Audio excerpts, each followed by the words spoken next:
Print, email, Facebook, Twitter. More farmers celebrate rain as Tasmania braces for downpour to continue. Fifth-generation East Coast farmer Jack Cotton says Thursday's rains have broken what was the driest drought he has seen in 40 years of farming. He had already cut stock numbers by about 2,000 head because of the drought and was considering cutting more.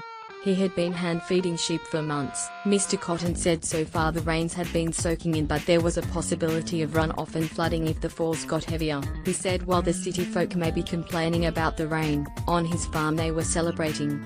"There's nothing like the sound of rain on a tin roof," he said. "Rain means money. It's certainly a relief. It makes the business more productive. Instead of having to buy feed or destock livestock, it means we can keep going," he said. He said the current conditions were the worst he had ever seen.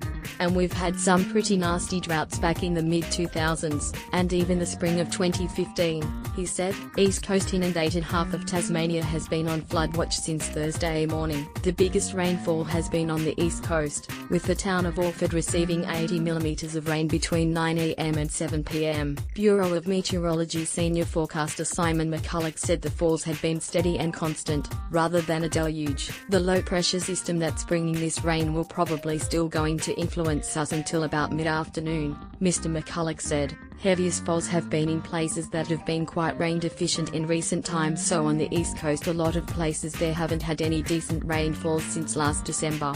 The State Emergency Service had to call in standby crews on Thursday night to respond to reports of damage to properties in the state's south. Mostly we've had calls for assistance for water entering houses through roofs, gutters and windows, acting manager for Southern Regional Tasmania Mark Dance said. Other calls have been about windows being partially blowing in on houses.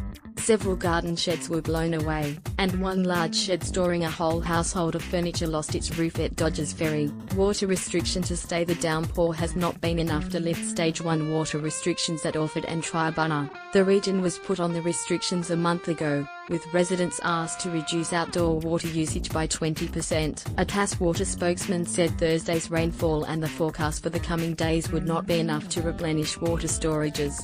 A plan to release water from the upper Prosser River was still in place, the spokesman said.